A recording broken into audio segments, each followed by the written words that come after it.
Tonight I got a chance to hang out with Stuff Rio Entertainment and Romero Movie News, and we got to see The Way Back, which I believe was a huge hit at Sundance and stars a lot of awesome people, including Steve Carell, Toni Collette, Allison Janney, Anna Sophia Robb, Sam Rockwell, Mia Rudolph, Rob Corddry, Amanda Peet, and Liam James. Liam James is the new person of this whole gang. I've never seen him in a movie before if he has been in one, but he is the big star of this film, and he plays a character, Duncan, who just doesn't really know where he's headed in life, and he's spending the summer in a beach house with his mother and his mother's new boyfriend. We meet all of these characters kind of through Duncan. He's a very quiet guy. He's really unsure about his life, and maybe he's dealing with the divorce of his parents and the fact that Steve Carell, his new father,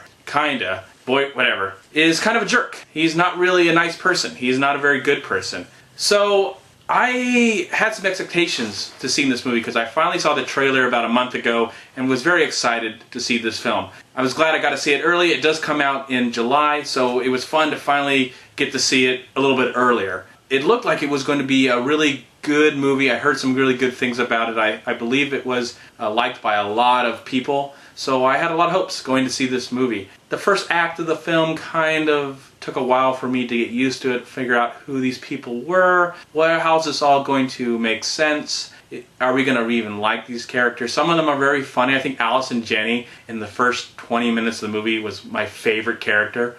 She was just so awful. But so likable because she had so much dialogue. But I know this was Duncan's story. We were going to learn through him and how he was going to find his way, maybe try and enjoy this summer, but I feel like he needed someone that he could rely on. Someone that he could connect with, maybe bring him out of his shell. And when that started to happen, when he started to meet characters in the movie and started to blossom as a human being, that's when I started to really relate to this movie, because I felt like this is kind of my story. Of course, it didn't happen during the summer, and it didn't happen at a water park. This movie is centered a lot at a water park, a really cool water park. But I felt like I could relate because when Duncan meets those people, that one person that helps him grow as a human being and helps him to find himself and to start having fun, smile, be happy, start talking, I just felt like I was starting to relate to this character. I knew where he was coming from because there was that one person that I met in my life that changed everything. Now, I did have a great upbringing, but I felt like I needed to find myself, and I was so shy and insecure, and I didn't really know where I was headed. I was very quiet. I barely said 2 words until I met that one person that really started to listen to what I had to say and started to help me to, hey, life is hard, but we need to find something positive about it and smile and enjoy everything that we can get out of this wonderful time that we have here. And I felt like I really connected with this character. It's played very, very well by Liam James, and the rest of the cast is really great, but I think the standout performance for this movie is Sam Rockwell. Why? I want to see Sam Rockwell in more movies. He is just such a shining star and so funny. He's got some of the greatest lines. This movie is directed by comedians and TV stars and some Oscar winners, because the same people that wrote and directed this film co-wrote The Descendants. And the names are Jim Rash and Nat Faxon, and they did a fabulous job bringing all these characters, showing this really interesting coming-of-age story through the eyes of Duncan,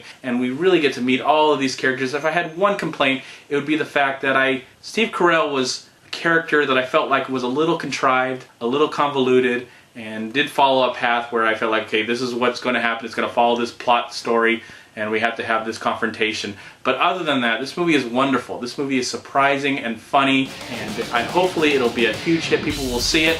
I can't help but recommend it more. It's a really good time in the movies, and it's going to make you feel really, really good. And I hope you enjoy it, because I really, really dug it. And it was really great to see it.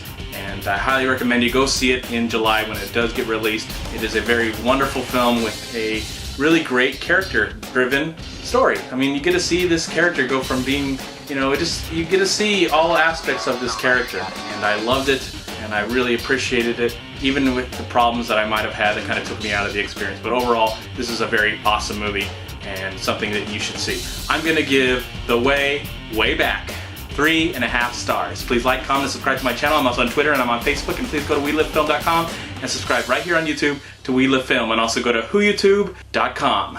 I gotta get back.